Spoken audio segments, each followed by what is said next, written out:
같이 말씀을 듣겠습니다. 사무엘상을 계속 올해 이제 묵상해 가고 있고요. 지난주 우리는 미스바에 모여서 이스라엘 백성이 회개하고 함께 에벤에셀, 우리를 도우시는 하나님을 경험했던 깨어있는 영적 지도자인 사무엘을 필두로 하여 믿음으로 하나 된 이스라엘 공동체를 살펴보았었습니다. 한 장 앞에 7장 13절을 보시면 이렇게 결론 짓고 있어요. 그래서 블레셋 사람들이 무릎을 꿇고 다시는 이스라엘 지역으로 들어오지 않았다. 사무엘이 살아있는 동안에는 주님의 손이 블레셋 사람을 막아주셨다. 끈질기게 괴롭히는 삶의 문제인 블레셋이 무릎을 꿇고 다시는 괴롭히지 못한 상황이 되었습니다. 성경이 말하고 있잖아요. 이스라엘이 강성해서 그런 게 아니라요. 이스라엘이 하나님 앞에 바로 서 있을 때는 블레셋이 쳐들어올 수가 없어요. 하나님 막아주시거든요. 사무엘상 그걸 보여줍니다. 이스라엘이 온전히 서 있지 못하면 금방 알고 블레셋이 쳐들어오고요. 온전히 서 있으면 하나님 막아주시기 때문에 들어올 수가 없는 것입니다. 20년 전 처음 에벤에셀에서 언약궤 빼앗기고 죽고 땅을 다 빼앗겼던 이스라엘을 하나님 20년 만에 다 찾게 하시죠. 우리가 믿음으로 살면 누릴 수 있는 것들이 많습니다. 살지 못할 때 빼앗겼던 것들을 믿음으로 삶으로 다시 누리고 다시 찾게 하시는 은혜의 이야기를 함께 살펴봤었습니다. 엘리 때에 참 안 좋았던 영적 상황이 사무엘 때에 다시 좋아졌죠. 그런데 다시 오늘 본문에 가면 다시 좀 안 좋아집니다. 오르락 내리락 하는 거잖아요. 이게 우리의 신앙과도 많이 닮아 있습니다. 좋았다가도 또 안 좋아지고 좋았다가도 또 안 좋아지고. 근데 우리의 소망은요, 이 오르락 내리락 길을 가고 있지만은 결과적으로 예수님을 향해 가고 있다는 거예요. 이 성경 말씀은 올라갔다 내려갔다 제자리인 것 같지만 결국은 예수님을 향해서 가고 있어요. 우리도 그렇습니다. 내가 늘 내 신앙이 제자리인가? 좋았다가도 안 좋은 것 같고 오르락 내리락 하는 것 같지만 그러나 우리는 결국 그 구원의 은혜를 향해서 가고 있는 존재임을 또한 우리가 깨달아야 할 것입니다. 중요한 것은 이 신앙이라는 것이 그 사무엘 때에 그렇게 하나님을 경험했음에도 불구하고 또 어느 시점이 되면 흔들릴 수 있다는 거예요. 새해를 시작하면서 금요일에 신앙훈련 성경반, 사도행전반을 이제 시작했거든요. 제가 이제 목회하면서 성도님들이 새해가 됐을 때 제일 마음을 결단을 많이 하시더라고요. 그래서 그럼 새해 할 때 그때 성경반을 2달 동안 한번 해보자. 말씀 묵상을 해보자. 참여하시는 모든 지체들이 결단하는 마음으로 같이 한 달 동안 말씀 묵상하고 나누잖아요. 그런데 이제 한결같이 하는 말이 이 명절 기간 며칠을 쉬고 나니 그때 그렇게 열심으로 내가 말씀 묵상하고 세워왔던 어떤 신앙의 내용들이 금방 며칠 만에 흩어져 버리고 다시 잡기가 쉽지 않다라는 거예요. 우리의 신앙이 그렇습니다. 성경은 오늘 사무엘도 대단한 사람인 것 같지만 그도 마찬가지다라고 이야기해 줍니다. 오늘 본문이 그렇습니다. 사무엘은 늙었고 자기 아들들을 사사로 세웠다.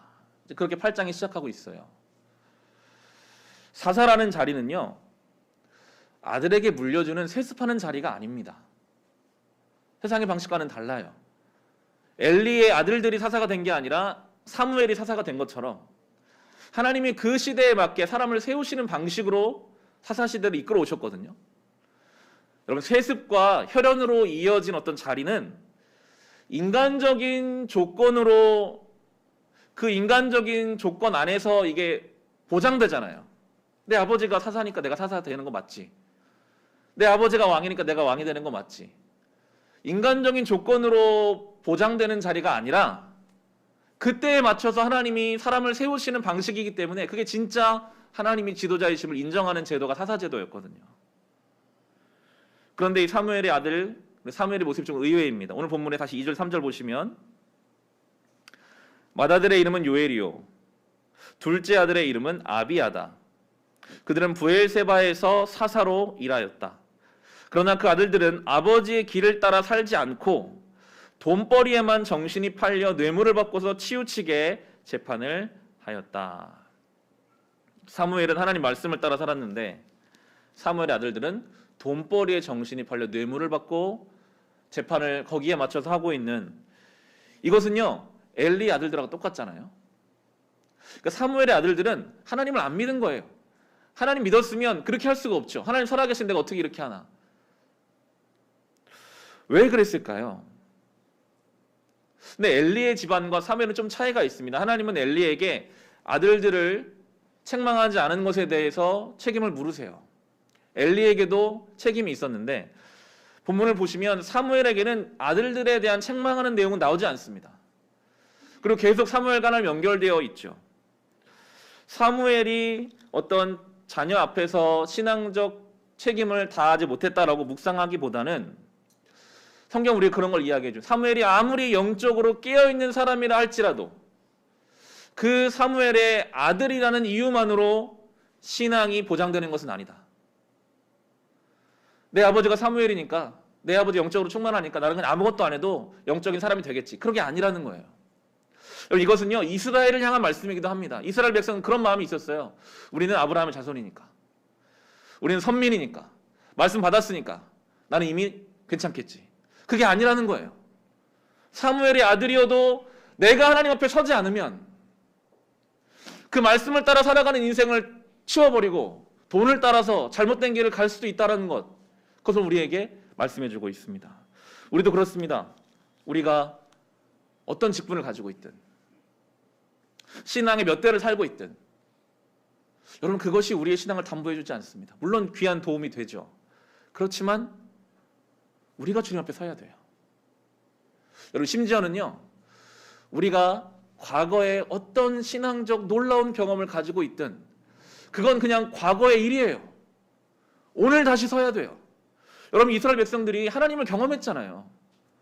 출애굽기를 보면 홍해가 갈라지는 것을 경험한 사람들도요 과거에 그 놀라운 하나님을 경험했어도 또 불평불만하고 원망합니다. 왜냐하면 오늘 하나님 앞에 제대로 서 있지 않았기 때문입니다. 여러분 지난날의 우리의 신앙의 내용들 우리에겐 중요한 일이지만 아무리 아버지가 사무엘이어도 그 아들들이 제대로 서야 되는 것처럼 지난날의 그 신앙 경험들이 있다 할지라도요 오늘 다시 서야 됩니다.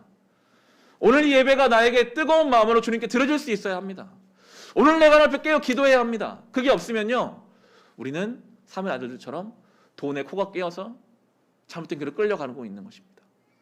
늘 우리는 이것을 생각해야 할 것이라고 본문이 우리에게 사무엘과 그 아들들을 통해서 이야기해주고 있었습니다. 이스라엘 민족이 지금 전체적으로 영적으로 둔감해져 있습니다. 그 미스바에서 에베데스를 경험한 사람들인데 이제 엉뚱한 주장을 하기 시작해요. 4절 5절 말씀입니다. 같이 한번 읽어보겠습니다.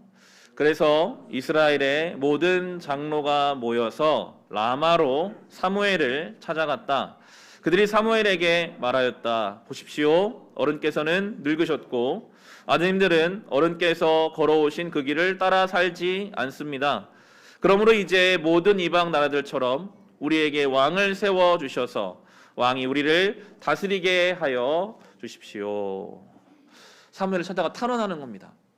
대표자들이 장로들이 와서 이야기하죠. 당신은 이미 늙었고 평생 수고하셨지만 더 이상 기력이 없고 당신의 아들들은 당신도 아는 것처럼 우리가 신뢰할 만한 존재가 아니니 우리도 이제 다른 이방 나라들처럼 왕을 세워달라라는 이야기를 합니다. 이것이 사무엘의 마음을 상하게 했다라고 성경이 표현하고 있는데요. 왜냐하면 앞서 말씀드린 것처럼 사사제도는 하나님이 왕이신 것을 증명하는 제도거든요. 정치적인 왕을 세우지 않고 하나님이 왕이시다. 이것을 사무엘이 평생 동안 그 말씀을 따라 살아가는 수고로움 속에서 증명했다고 생각했는데 자기가 헌신했고 사랑했던 이스라엘 백성들이 우리도 이제 왕 세우자는 거예요. 하나님이 우리의 왕이 아니라 옆에 나라들을 보니까 뭔가 중앙 집권 체제가 세련돼 보이거든요. 힘이 있어 보이거든요. 딱딱딱 움직이는 그런 효율적인 옆 나라를 보고 우리를 보니까 우리가 뒤처지는 것 같거든요.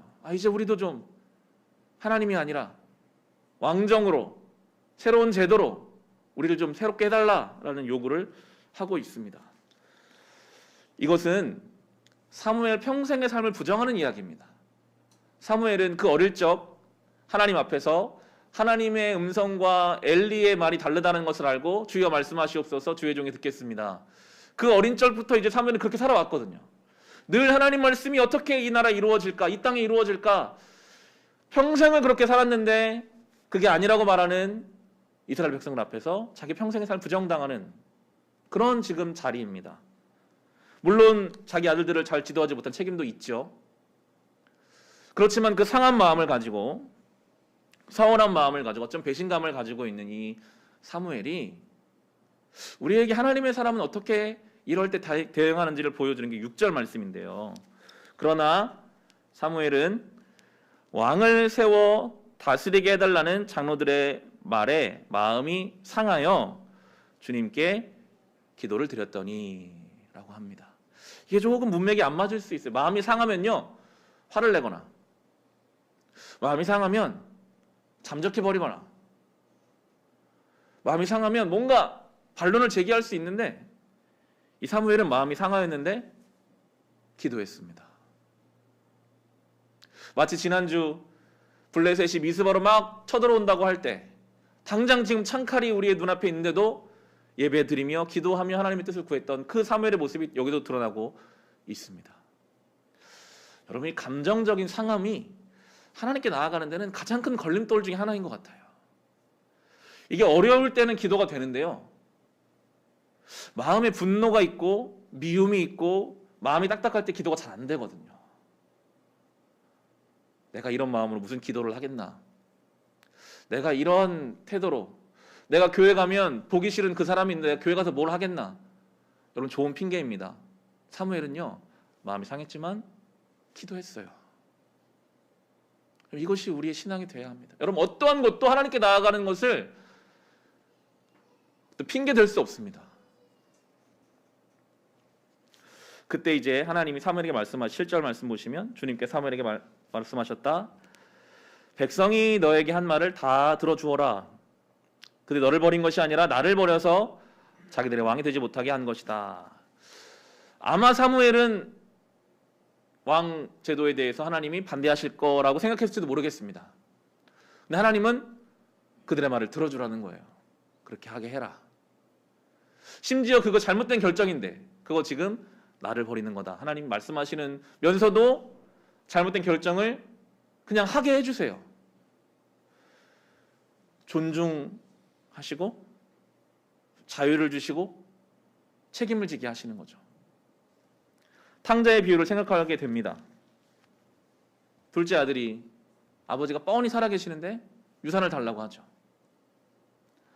그 아버지는 다 압니다. 이 아들이 유산을 가져가면 다 탕진할 것이고 어려운 삶을 살 것을 알면서도 한마디 말하지 않고 줘요.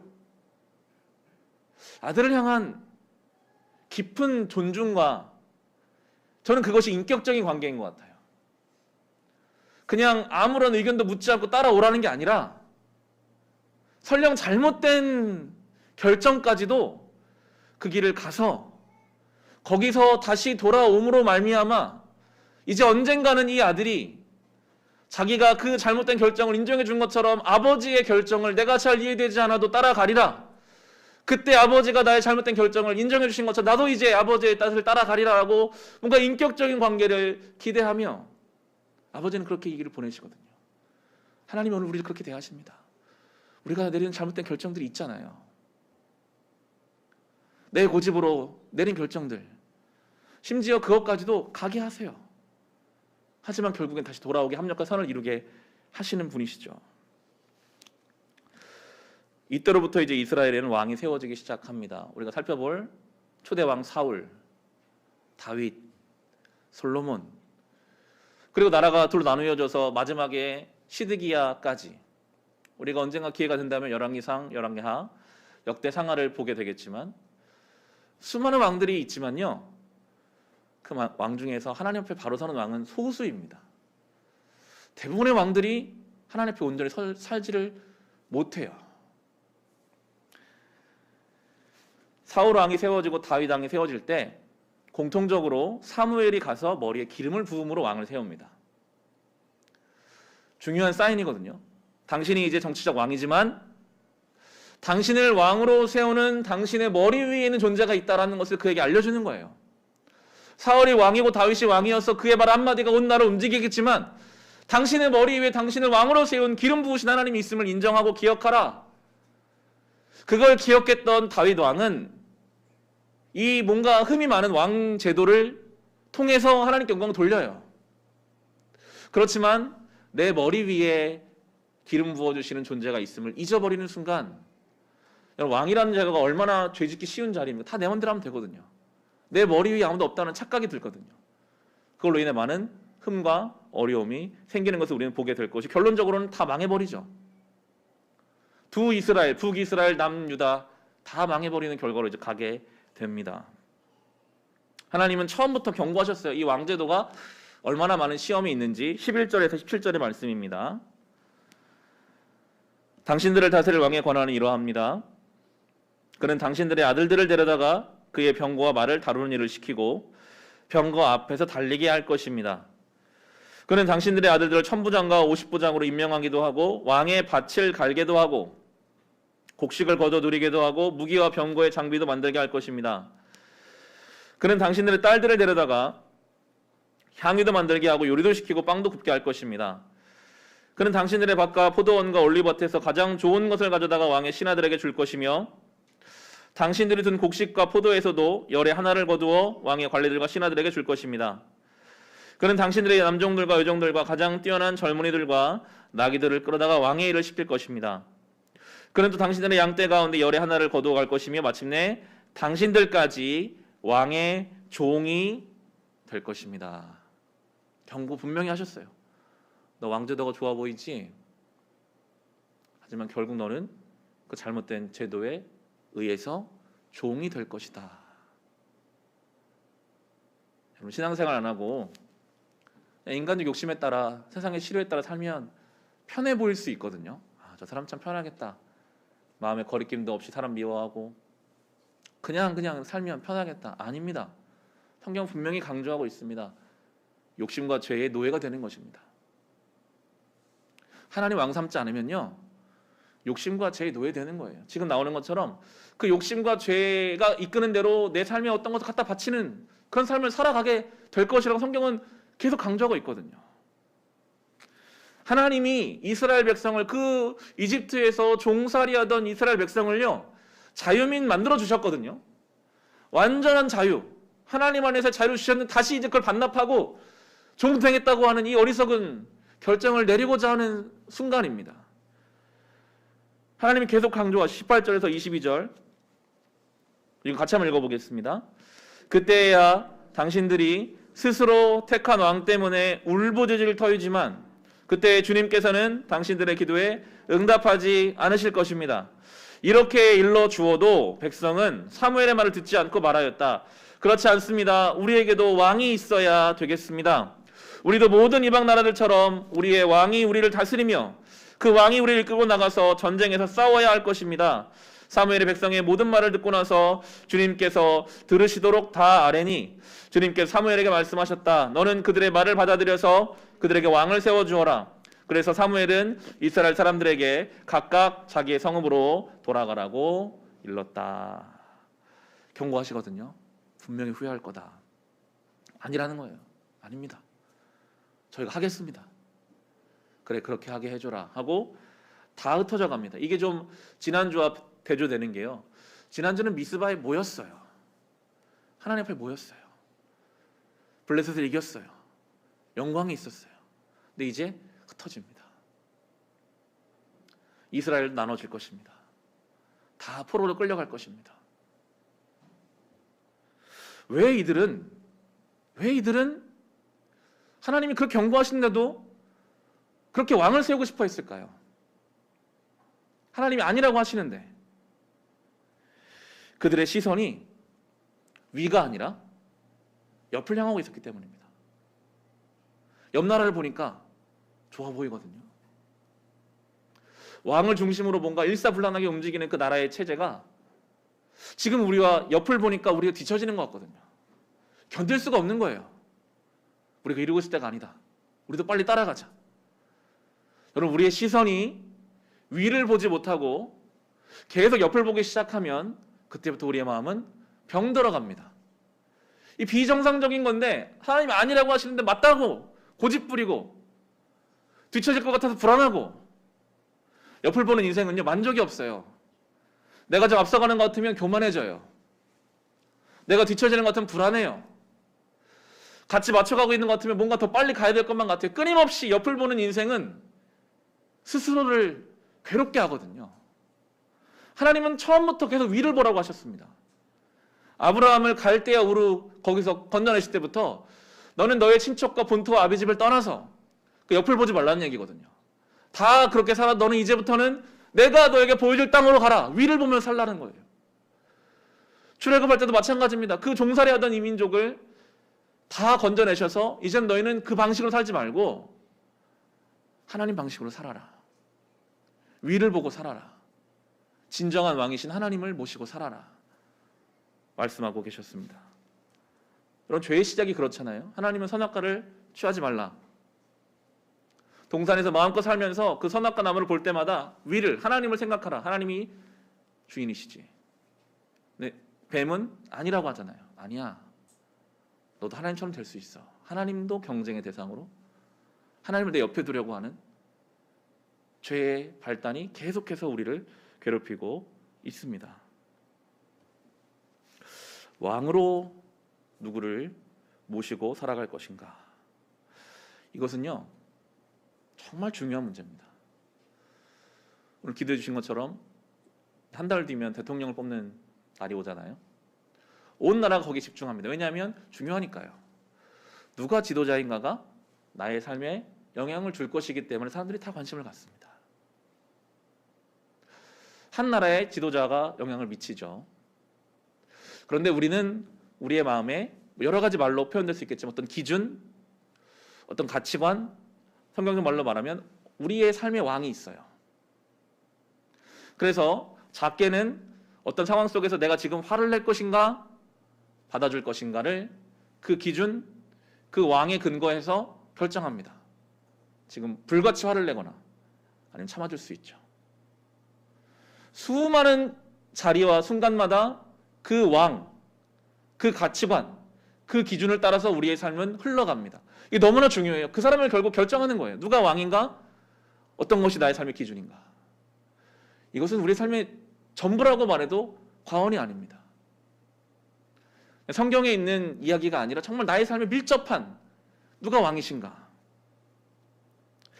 이 이스라엘은 하나님의 왕되심을 구약 내내 인정하지 못하고 살았던 이야기를 보여준다면 이 신약에 등장하는 하나님의 공동체 교회는 하나님이 왕되심을 제대로 보여주고 있었어요.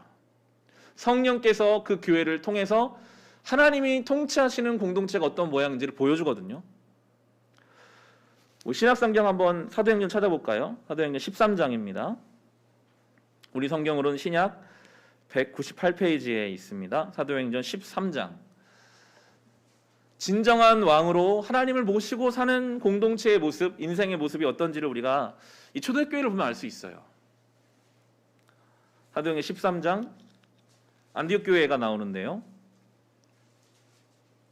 신약 198페이지 우리 성경에는 1, 2, 3절 말씀입니다.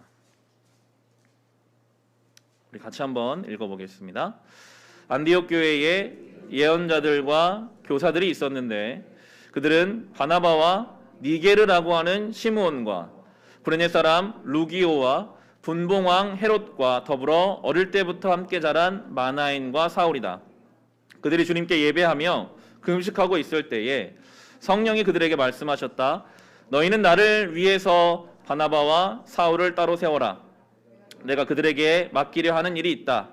그래서 그들은 금식하고 기도한 뒤에 두 사람에게 안수를 하여 떠나 보냈다. 이 안디옥 교회 지도자들이 나옵니다. 니게르는 이제 흑인을 이야기합니다. 흑인도 있고 헤롯의 동생인 마나엔이라는 사람도 있고 사울과 같은 정통 유대인이고 로마 시민권을 가진 사람도 있습니다. 보통은요, 여러분, 한 공동체의 지도자가 이렇게 성향이 다르기가 어려워요. 그럼 잡음이 끊임없이 생기거든요. 흑인도 있고 유대인도 있고 권력층도 있고. 그러면 어떤 의견을 조율할 때 다 자기가 살아온 방식과 배경으로 말미암아 의견을 낼 거기 때문에 이런 교회는 100이면 100 갈라지게 되어 있거든요. 그런데 이들이 보기에는 지도자이지만 사실은 하나님께서, 성령께서 이 교회의 진짜 지도자이셨기 때문에 교회가 지금 무엇을 해야 할 때인지 말씀해 주세요. 두 사람을 세워서 보내라. 금식하고 기도하며 하나님의 왕되심을, 주되심을 따라서 살아가는 교회 공동체의 모습입니다. 우리가 지금 무엇을 해야 할까? 어떤 결정을 내려야 할까? 성경의 이야기는 가장 가까운 2000년 전 이야기이기 때문에 오늘 우리가 이 시대를 살아가는 실제적인 결정들에 직접적으로 말씀하시지는 않거든요. 저는 목사로서 이제 이런 코로나 시대에 온라인 예배, 온라인 신방, 또 우리 교회에 있어서는 어떤 교회 공간, 교회의 적정한 인원수는 얼마, 여러 가지 성경에서는 말하고 있지 않지만 결정을 내려야 하고 마음을 잡아야 하는 문제들 속에 있죠. 이 시대가 그렇습니다. AI라든지 블록체인, 뭐 여러 가지 가상화폐, 뭐 주식, 또 미디어, 자녀들을 키우는 분에 있어서는 이 입시에 대해서 얼마까지 이 아이를 내가 푸시하고 어떻게 내가 이 아이를 할 것인가, 여러 가지 당장 결정해야 되는 중요한 문제지만 누구도 말해주지 않는 그런 문제들을 우리는 앞두고 있어요. 그때 누가 내 삶의 주인이신가? 그게 중요합니다. 오늘 초대교회처럼 하나님의 인도하심을 받기를 사모해야 되거든요. 성경적 성령의 인도하심을 구하는 거, 구하고 또 구할 때 반드시 그 길을 열어가 주실 거거든요. 어제 누가복음 본문을 새벽에 나누면서 예수님이 가서 말씀을 전하는 도시들 중에서 제대로 반응하지 못하는 성읍에 관해서 안타까워하시는 내용이 나와요. 보기에는 저주의 말이었지만 사실 안타까운 마음이죠. 아무리 말씀하셔도 알아듣지 못하는 성읍들을 향한 안타까운 마음. 그러면서 그런 예화를 들게 되었었습니다. 중고등학교 시절에 중간고사, 기말고사 다가오면 이제 좀 요령 있는 친구는 알거든요. 아, 요때가 그 어느 때보다도 선생님의 일거수일투족에 집중해야 될 때다. 선생님이 하시는 예화 한마디도 뭔가 저건 허투루하는 예화가 아니라 뭔가 저기서부터 비롯되는 시험 문제 힌트가 있을 것이다. 그냥 풀어주는 문제가 아니라 이 문제가 비슷한 유형의 시험 문제가 있을 것이다. 뭔가 그런 눈으로 이제 선생님을 보게 되고, 선생님도 그러실 거예요. 이거 풀어주면서도 아이고 이것 좀 우리 애들이 좀 알아야 되는데 요거 나오고 중요한 건데. 그런데 그때에 집중하지 않는 아이들을 보면 답답하겠죠. 아이고 이거 알아야지 문제에 도움이 될 텐데. 하나님 우리를 그렇게 보시거든요. 여러분, 지금 여러분이 겪고 있는 어떤 삶의 문제들, 그거 그냥 오는 문제가 아니라고 믿는 게 우리 믿음입니다. 이걸 통해서 하나님 나에게 뭔가를 말씀하기 원하실 텐데. 여러분이 오늘 듣는 이 말씀, 혹은 유튜브를 통해서 어떤 거든지 여러분이 듣고 있는 간증이라든지 설교 말씀, 그냥 듣는 것이 아니라 뭔가 그걸 통해서 나에게 하시고자 하는 말씀이 있을 텐데 우리가 그걸 알아듣지 못하면요, 안타까운 거거든요.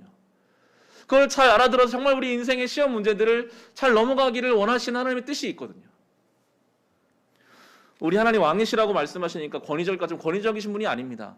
우리에게 뭔가를 말씀하시고 그 말씀을 듣고 같이 따라오기를 원하시는 분이십니다. 그런데 우리가 세상을 향해서만 눈을 돌리다 보면, 옆에만 바라보다 보면, 물론 옆도 봐야 돼요. 하지만 거기에만 마음을 쓰다 보면 정작 들어야 할 위로부터 오는 음성에 귀를 기울일 수 없기 때문에 늘 우리는 하나님이 우리의 삶의 왕이 되심을 사모하는 마음으로 위를 바라볼 수 있어야 하는 것입니다. 결론을 냅니다. 우리가 사무엘상에서 언젠가 살펴볼 이 다윗과 골리앗의 싸움이 있습니다. 찾아볼까요? 사무엘상 17장입니다.